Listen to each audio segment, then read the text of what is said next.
નમસ્કાર, આપ જોઈ રહ્યા છો નેશન પ્લસ ન્યૂઝ. હું છું આપની સાથે હિરલ પંડ્યા. વડોદરામાં કાયદો અને વ્યવસ્થાની સ્થિતિ કથળી રહી હોય તેવા દ્રશ્યો સામે આવ્યા છે.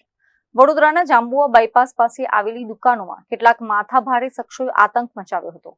હથિયારો સાથે આવેલા ટોળાએ વેપારીઓ પર હુમલો કરી ભારે હોબાળો મચાવતા સમગ્ર વિસ્તારમાં ભયનો માહોલ વ્યાપ્યો હતો. વડોદરાના જાંબુઆ બાયપાસ પાસે મોડી સાંજે જાહેરમાં ગુંડાગર્દીના દ્રશ્યો સર્જાયા હતા.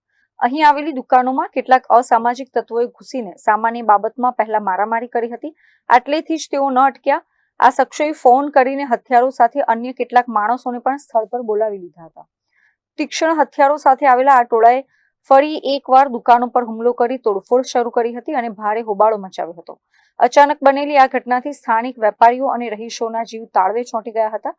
ઘટનાને પગલે સ્થાનિકો દ્વારા તાત્કાલિક કંટ્રોલ રૂમમાં ફોન કરવામાં આવતા ડાયલ 112ની ટીમ ઘટના સ્થળે દોડી આવી હતી.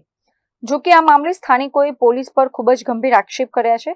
વેપારીઓનું કહેવું છે કે હથિયારો સાથે આતંક મચાવનારા આરોપીઓ નજર સામે હોવા છતાં પોલીસ તેમની અટકાયત કર્યા વગર જ ઘટના સ્થળેથી પરત ફરી ગઈ હતી. પોલીસના આ નરમ વલણને કારણે ગુનેગારોના હોંસલા વધુ બુલંદ બન્યા છે, જેનાથી કાયદો અને વ્યવસ્થા પર અનેક સવાલો ઊભા થઈ રહ્યા છે. Bureau report, nation plus news, Vadodara.